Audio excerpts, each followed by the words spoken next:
Good morning, guys, and welcome back to the channel. So today we're going to be taking a look at a carryover Northern Realms deck that I put together for 10.12. Now, I actually took this deck into Pro Rank when I had a previous version of it that, believe it or not, had 26 cards by an accident. It's not the first time that I've done that, but I've been through a few versions of the deck, and that was just in between revisions, and that's how it went down. Now, this is the final version. It's tried and true based on about a 20 to 25 game reference. I'm liking the way that this one rolls out compared to any other version that I had. Some considerations would have been having the Runemage in the deck, obviously being able to hit 10 for Muta Generator and getting that boost with all of our 10s in deck, and then being able to possibly create another 5 is very attractive.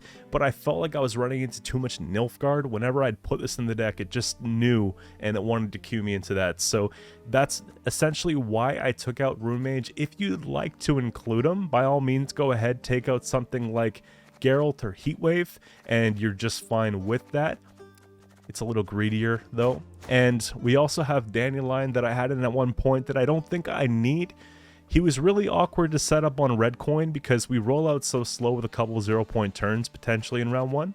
And we just want to get down 5s as quick as possible. So Dandelion wasn't really doing it. And with every other matchup being Skellige, we were trading very poorly to Gutting Slashes and really inexpensive removal on this here. So I felt like if I'm going to do Dandelion, let's create Dandelion off Temple in this instance, and it just feels much better. Okay, so there's that.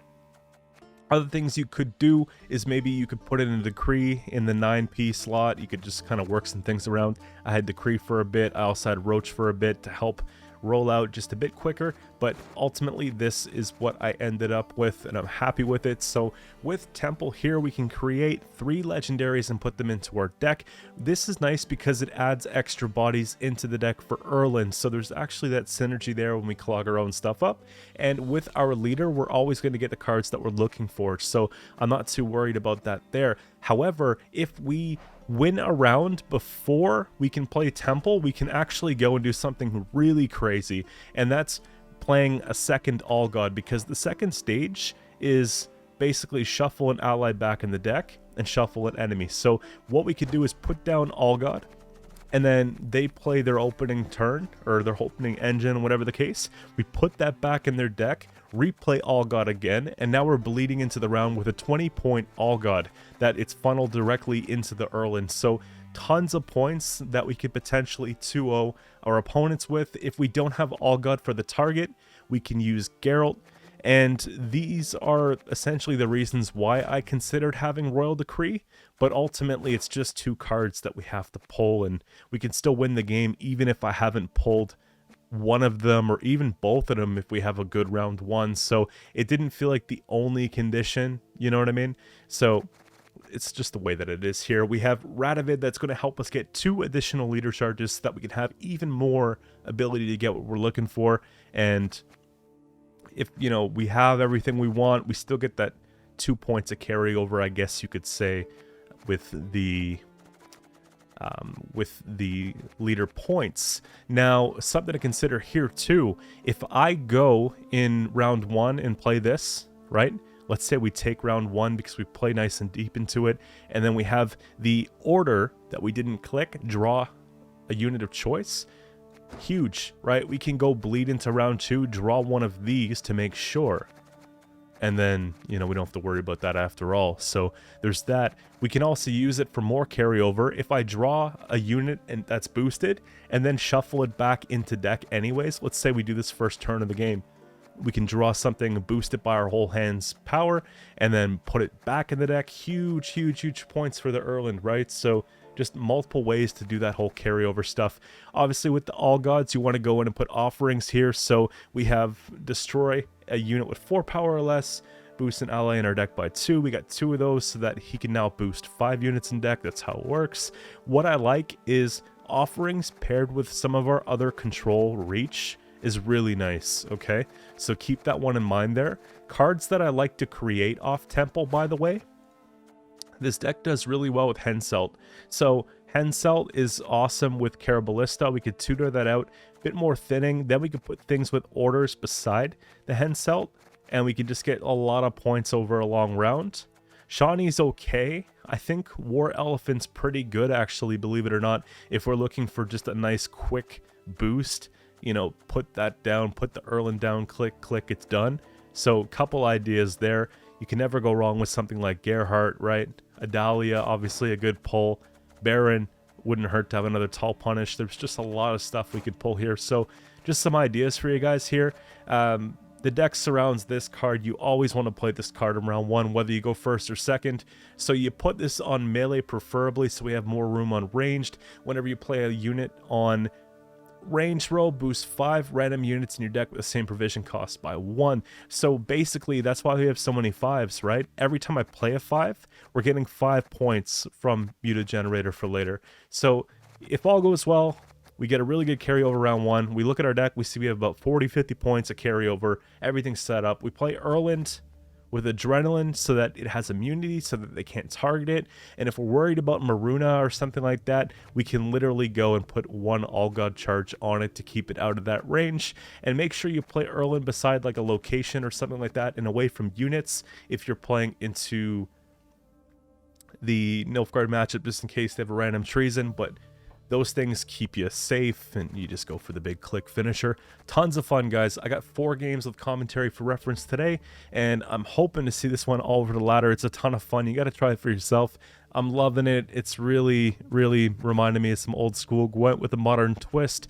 So enjoy it, guys. And if you like the content that you see, don't forget to subscribe to the channel. We're pushing still, guys. We're pushing very strong. I want to hit 14K subs within the next month or so. It would be really sweet if we could do that. So any support would help. But for now, let's get into the video, guys. Alright, for the first game here, we got Skellige Blaze of Glory. And we know that Skellige is really slow at the beginning of the game, and they ramp up quite aggressively towards the end of the game. So I want to make sure that I can entice them to stay in the round so we can get the most carryover possible, and then look at a heavy push in round 2 so that we can try and get out some of these golds and have them trade down on some of that removal, right? Unfortunately, I go first. I don't love it, but you always want to start out with the Muta Generator here. And then if I want to tempo at any point in the round, Adalia is going to be great for doing that. We might just use Adalia in this case, though, to go for the scout so that we can at least have one that sticks.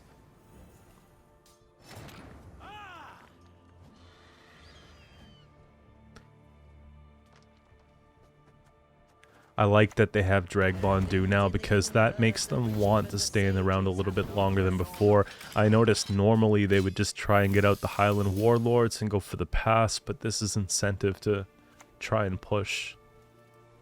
So now it's just about who has the most carryover. It's funny because we're taking carryover to the right side, and they're taking carryover to the left side, right? Graveyard carryover. So 2 completely opposite types of gameplay, and they're getting everything they're supposed to. I have everything I'm supposed to, so it's even fight.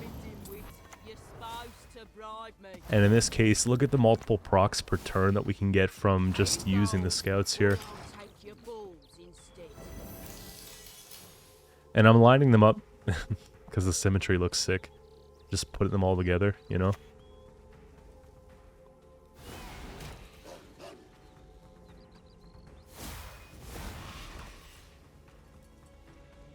Eventually you do run out of space on the ranged row, but luckily we're playing into control, so maybe we lose an engine or 2 and some spots free up, right?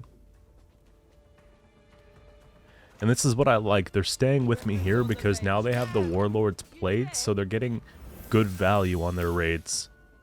So it's going to help us just get more and more stuff down here.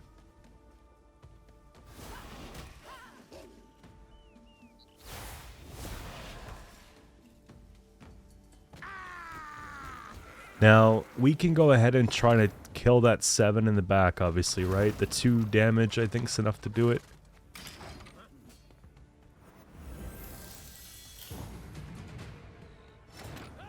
Okay. Yeah, it's enough for me. Look at all the cards we played. The 11 points of carryover is kind of scary, because if they have a War of Clans in round 2, huge swing.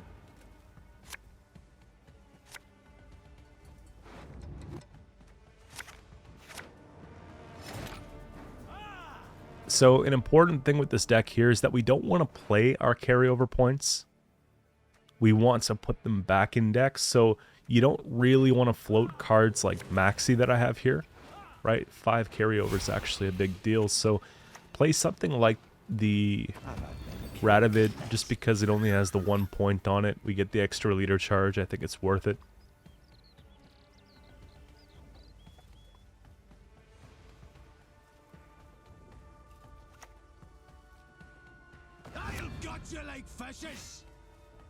Just the way it is, I guess. Now, one thing that I noticed through my test games, and obviously it's probably going to change when people sort of understand what this deck is all about, is that the All God, when I play it like that on the board, everyone knows it's deploy, so they don't try and remove it once it's on the board, even if they haven't seen Temple, because they don't assume that I'm going to take Temple on it. So just something to consider.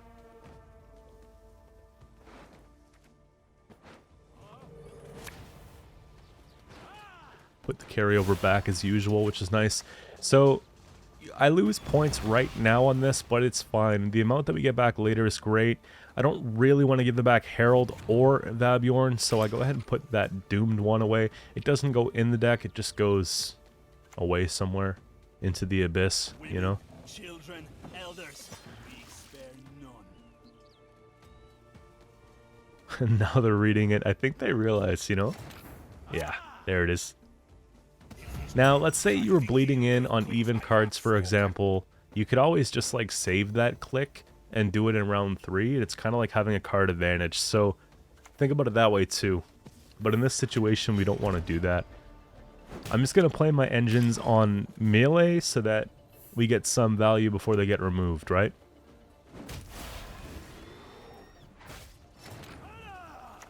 Now, Iced with the Yuta combo is actually very scary, but Tier trades down here. Scoia'tael, it's nice to see that out in round 2. And now it's sort of time to decide, are we going to take Erland? When you decide on it, you have to be certain, okay? Especially when it comes down to last leader charge. You have to look at the points, know your matchup, and say, is this enough points to win the game right now? And when I'm doing this, I believe it is. You look at that second row there, everything's in the teens, 16, 14, 13, 12, and like a lot of the base powers are very low, so it's a lot of points. Mind you, the heat wave here is pretty sad, but we do it anyways, because 70-point Erland, we're up by like 50 points, guys. And they just know. I gotta love this game, short and sweet. Moving on to the next one here, we got Patricidal Fury.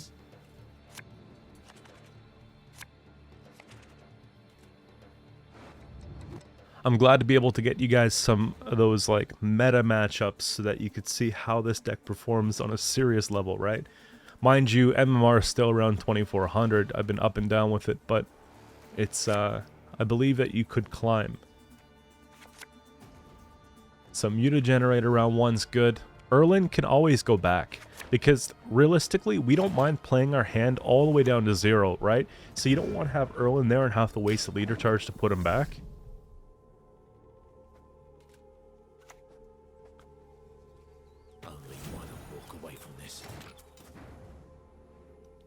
Now, you always want to focus on your engines before your orders, just like your basic 1 orders. So I like removal instead of boost engines in a matchup like this, because the Carrick City Guard is probably just going to get removed quickly, so I opt for something like that. When it comes to the Lyrians there, they just have an order of 3 damage if they're inspired, and it's a one-time thing. So those can go down later. It's about getting down these reinforced ballistas, getting down the other, you know, siege engine, getting down the Carrick City Guard first and foremost.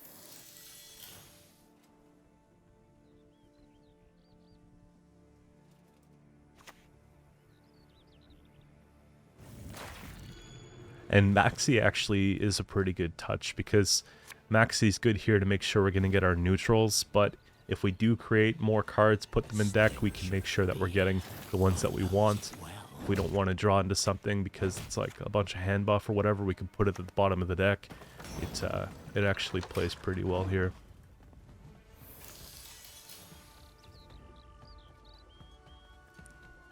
It basically has the potential to be like a 20-point maxi if you think about it. And this is what I love.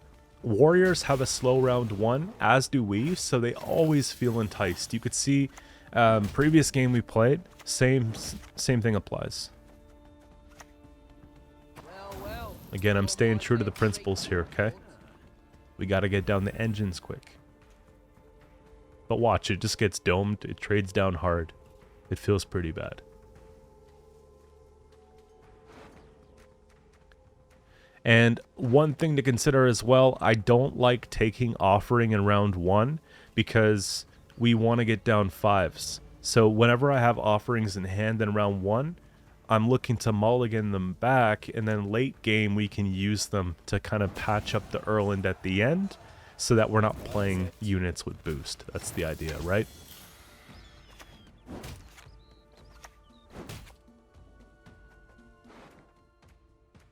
Now, unfortunately, I need a bit more of a push, so Adalia feels like a good play here. I don't believe that these the Lyrians are going to be as good, just because it's Skellige after all. They have ways to ping them down. Getting one down with a shield actually feels pretty good, though.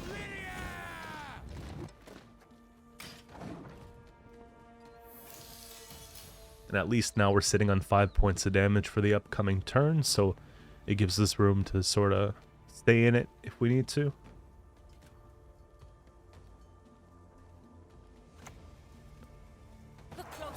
Geralt's pretty dead in round 1 though, unfortunately.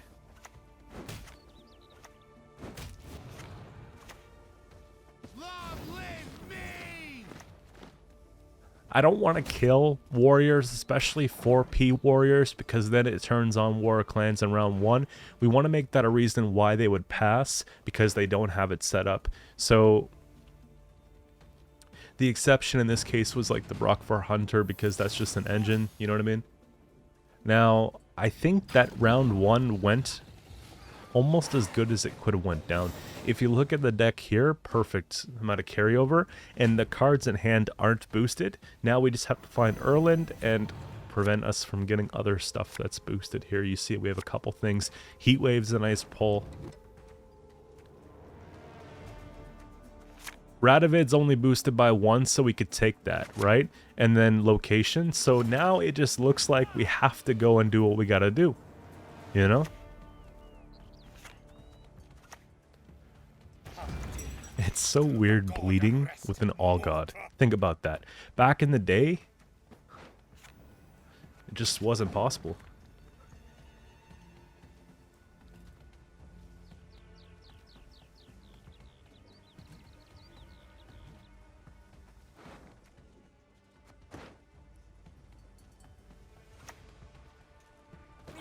Now, with location, you have to have the same or lower power. And I just looked to confirm here, it's not base power, it's actually the power, right? So putting something like the veteran back in deck, it doesn't work like that. So I'm just holding out here, try to get the carryover play out of the way, and just looking for something that we can put back at least, right? And Skellige becomes difficult with this because they have so many things with veteran that are going to be getting extra base power as the game goes on.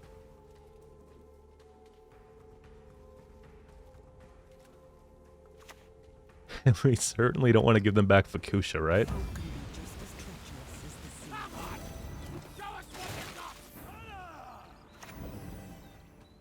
You know, might just have to. If it's a 2-0 that we're looking for, it's not like it really makes a difference, right? It just acts as 4 points of removal. Because, like, it's literally 2-0 or bust, I think, at this point of the game anyways. Seeing that confirms that it's actually just the current power, not base power, because you see highlighting the Warlord didn't work.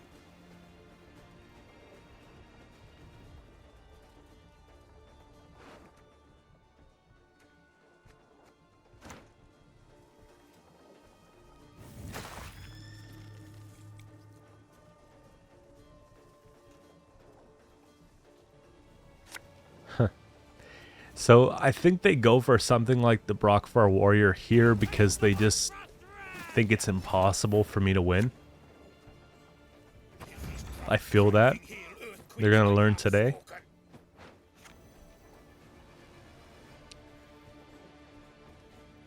I don't know if we're going to be able to get a good Geralt play here. Just because there's no incentive for them to use their leader, right?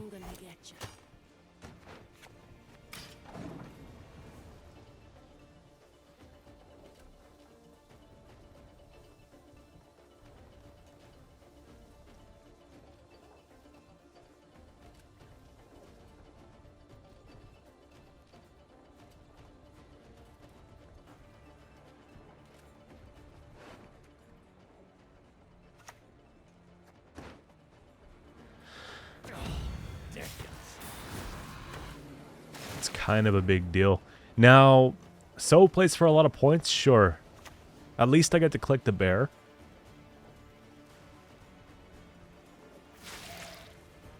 I hate to actually put something else on the melee row and give them value for the rain, but it's the only way, so whatever, right? I don't know if I'm going to go in fully on the leader charges here just because we might need them if we're going into a round 3. I don't know if the 2 or 4 points is going to make a difference.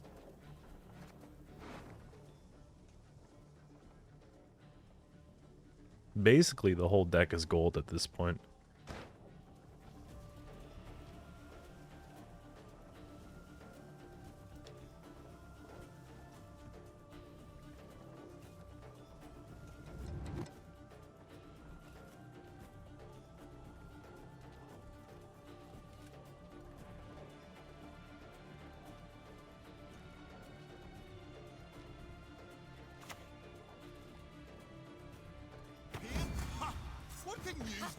So, a self heat wave on the bear plays for like 8 points technically. But I don't think that's the move.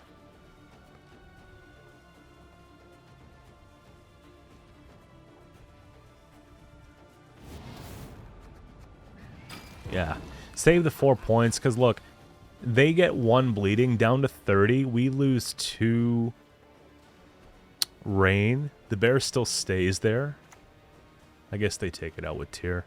At least Tyr's out of the way here. 48, 76, less the... Okay, there we go.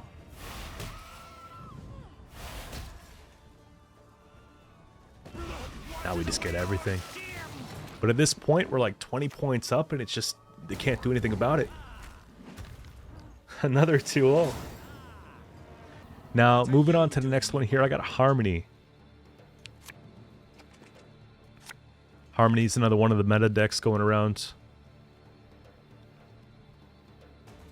I think that this would be probably one of the most difficult matchups that we'd have. We do really well into control, surprisingly. But decks with points, kind of scary. Engine decks, kind of scary.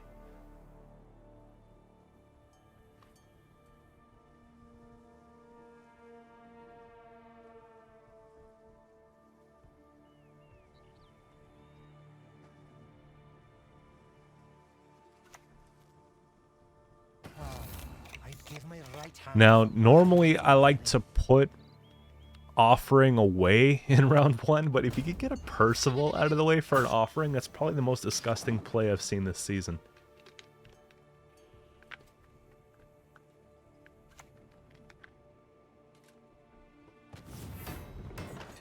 Now, we still have to try and get down the muta generator, right?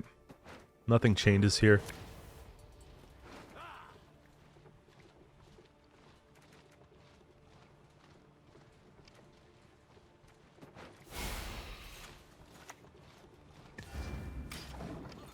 I'm going to be pretty sad when everybody goes and puts Igni or Curse of Corruption in their decks.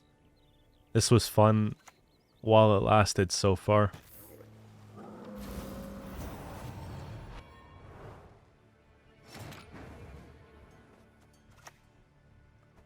My great-granddaughter will do great things. Yeah, we got to catch up in the round, so we'll go take a Dahlia there, get the scout online, try and do it again. We have a couple of soldiers we can copy, right? Lyrian's going to be a lot of points, and I like Lyrian in this matchup because obviously chipping down those engines, it's a big deal. Getting rid of Chameleon's going to be a big deal here, watch. When they replay it, the base power goes down to 3. We have the 3, we remove it, so. You dirty tart.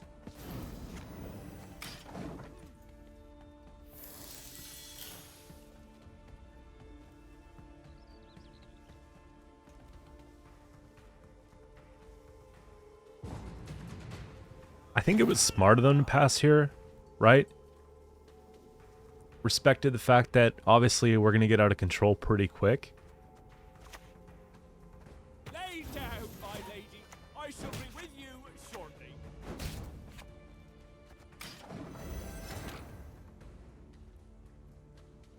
So you can play that one of two ways.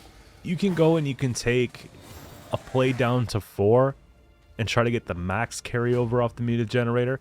But in this matchup, I think what we're supposed to do is try to bleed out scenario and stuff like that. So we'll just play the 1 card and kind of go next, right?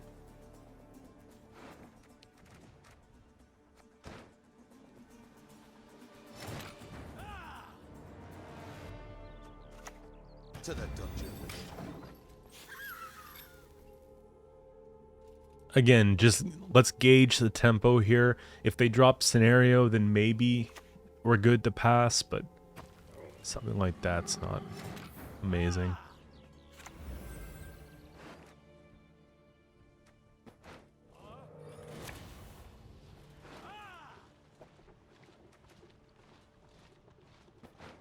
I think those go back eventually because we don't have any soldiers on the playing field, and we're definitely not making copies of tokens, man. Doesn't really matter what you click, because the idea is not to play those bronzes anyways in late game.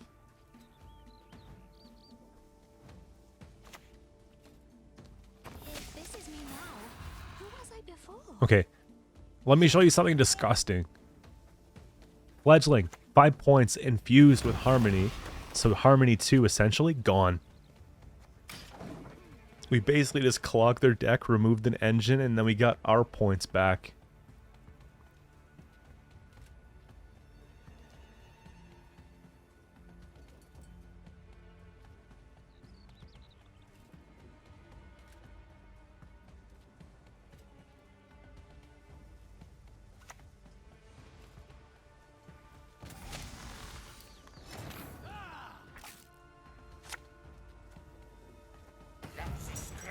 Take them out of my sight. Just for the sake of saving time here. Yeah. So I'm thinking we start setting up to try and get rid of that thing. There's definitely an argument to play the Caraballista first and the Reinforced second on melee.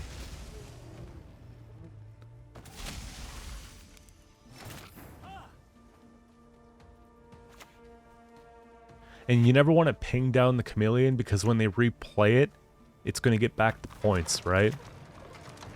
So just chip at something else, I guess.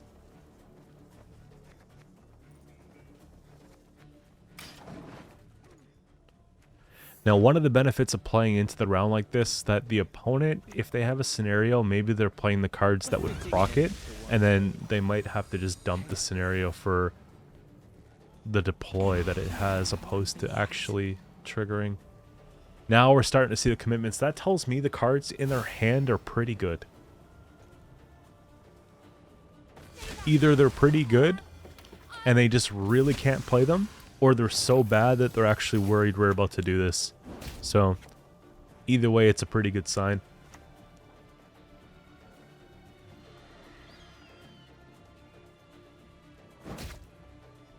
I want to leave an option for removal on, yeah, there, just keep it like that. I think that's fine. They don't have that many tags for Willow anyways.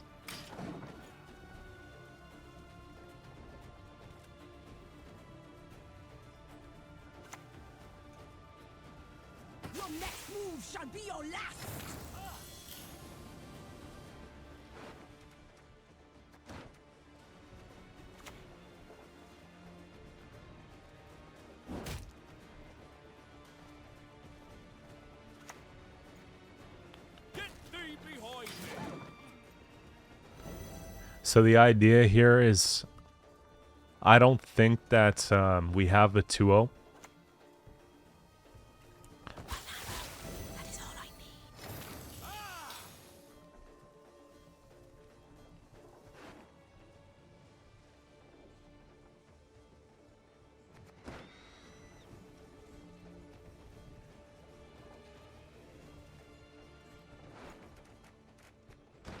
Trying to see if there's something I could play to stay ahead that's worth it. Don't think so.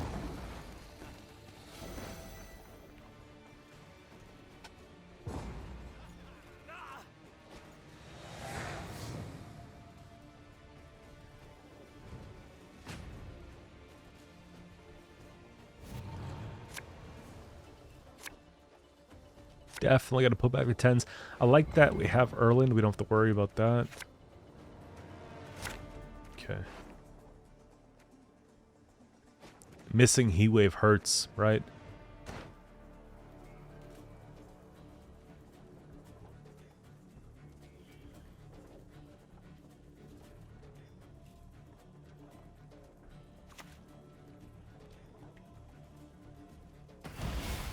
I am one with nature. I knew it. I told you so, you idiot. So the idea is, if we're going to be playing a couple of these cards because we have to, let's grab the ones with lower power or lower boost ratios, you know what I mean? So something like the Reinforced Ballista wouldn't be bad here. Reaver Scout's not as bad here either.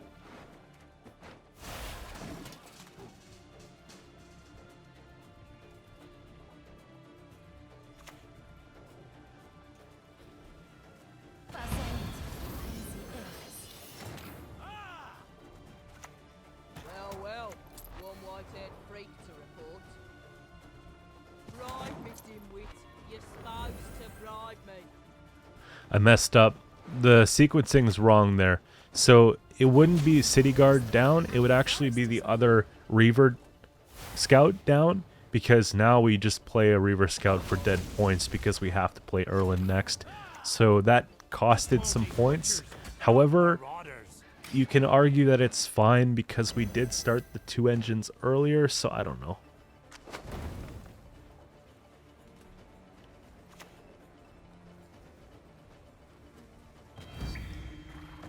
Birds of a feather.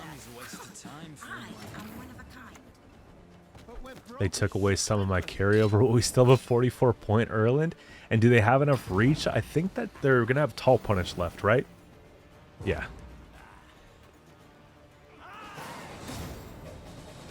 And moving on to the last game of the day. Got Monsters, Overwhelming Hunger, and it's a powerhouse this season. That deck basically automatically wins round 1 if they draw well. So it's not the type of matchup we'd like to have, because we want a really slow round 1, you know? We almost like to go first in this round 1, because then they try and tempo us and win uneven, and then we can eventually have our engines do things and make the points. But yeah, this is just crazy. Look, they already thin 2. If they have a Baya, that's another 2. They can consume that for another 2 units. Whenever I see Brewis Ritual, I just hope that they ruin the Succubus play for later.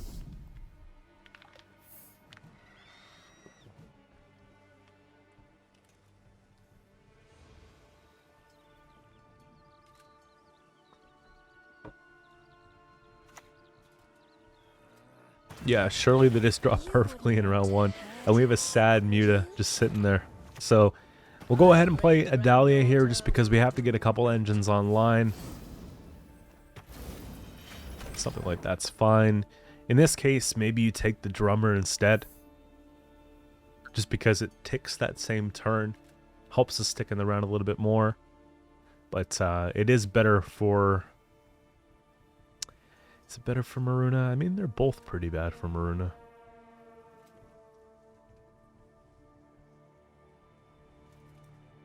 I guess it would turn Maruna into a 50-50. But why would they even need to use Maruna here? So half the deck is just thinned.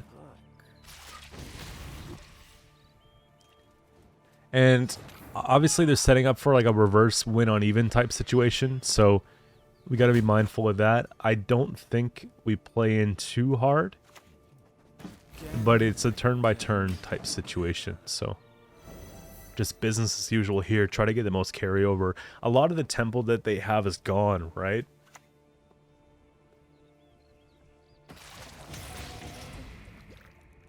$53 points.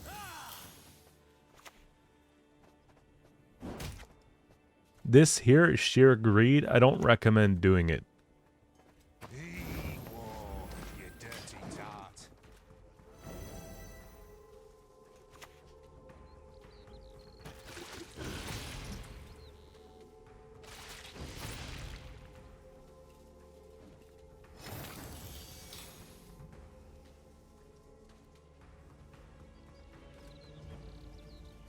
It's so tempting to want to put down Temple now, but we can always have a chance to play Temple in round 2, and if they bleed with Haunt, then it's kind of the right turn to go ahead and do that.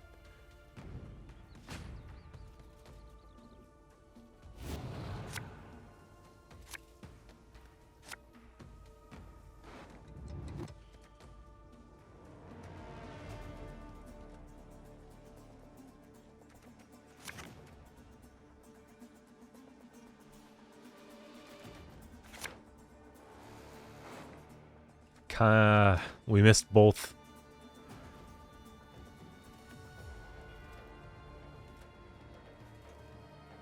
So we could pull one if we need it off Temple. And then we can set up maybe a better round 3 hand if we can make it there with the Maxi.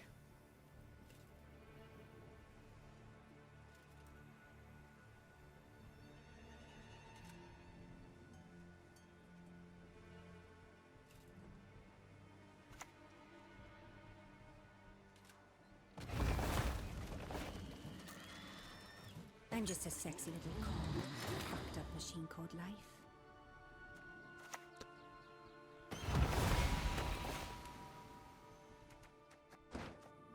Henselt looks pretty good. We have Caraballista in deck. Likely the duel here. And I don't know if you really want to have 2 Henselts. It's probably just better to go with the Roach because then you can just pull 2 cards and just hope that having more cards wins games, you know?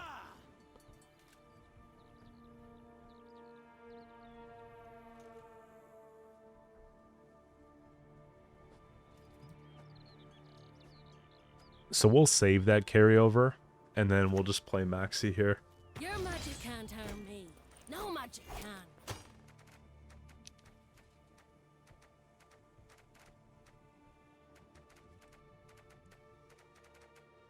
Now, we're getting most of the good cards that we need. Geralt's at the very bottom, but we can draw Geralt with the location, so that's actually the perfect hand.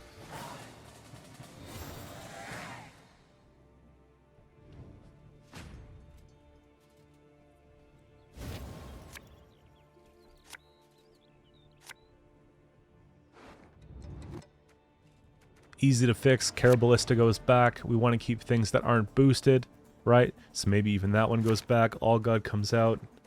Nice.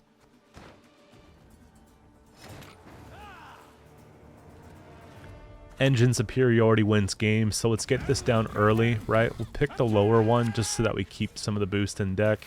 And then the reinforced ballista just goes on the other side of that, and Henselt's going to be worth a lot of points in this game.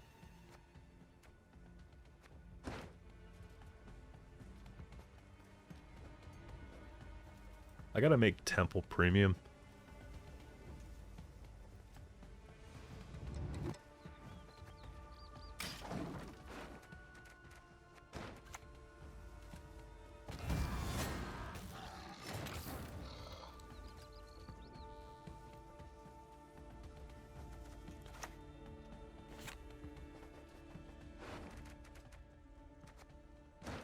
Do we duel it? Or do we just ping it down? Or do we move it?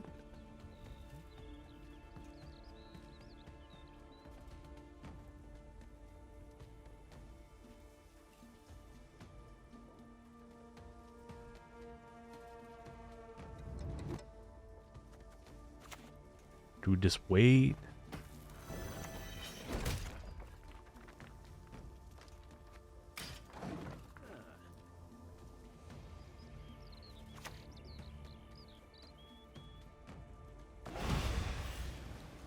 I guess my first time seeing the premium version actually of Dagon.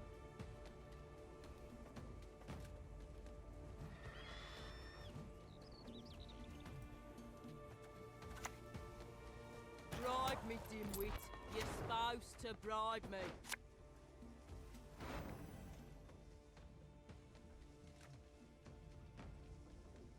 I think we're just fine putting back the other ballista.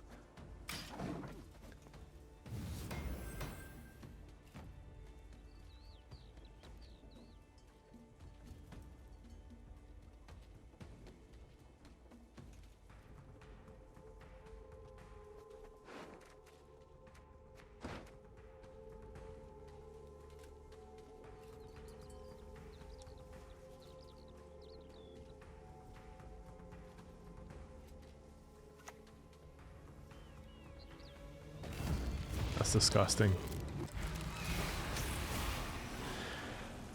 So I have a Geralt set up on the 18 for sure. A lot of these decks run K-Ran, so we have to be careful about that and make sure we get it sooner than later.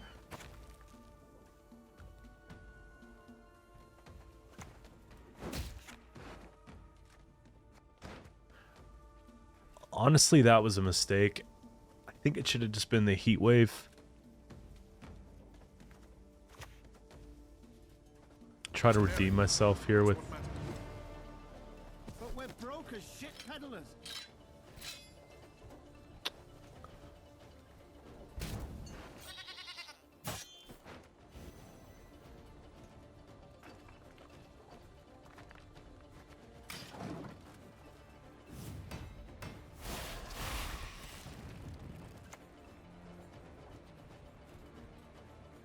Huh.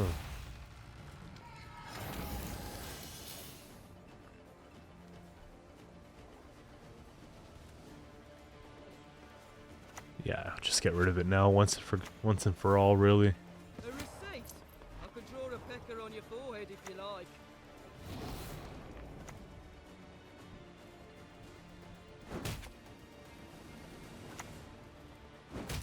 Could have been done a lot smoother. I don't think it's going to cost the game or anything like that, but...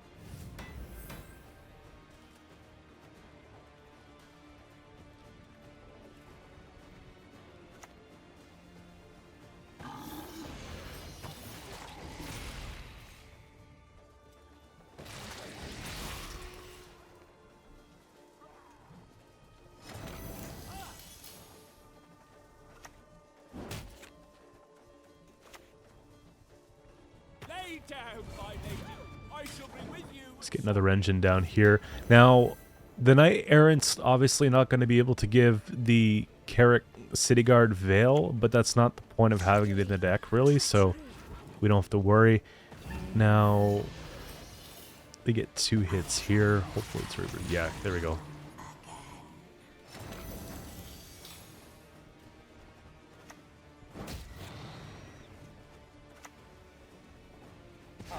Go for the big boost. Now, Erlin's not going to be the same as a typical matchup, but we have just like a lot of points from engines coming up here, so... And tons of removal. It's like a 20-point Geralt. Well, actually 30 points. I don't have a dirty mind. Just one hell of an imagination.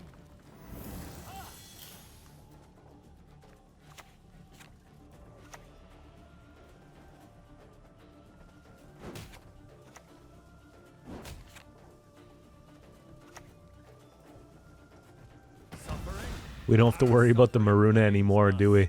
They're probably regretting that one. Imagine.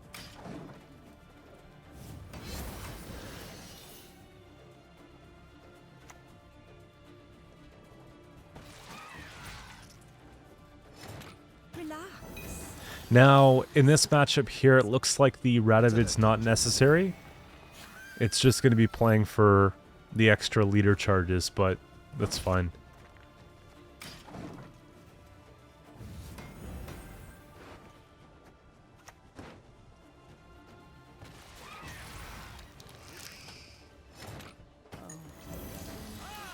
done if you can still walk. And before they do the K-Ren finisher that I always expect, because I'm running K-Ren in my version for sure, just get that out of the way. 32-point Erlen, still, it's humble, you know?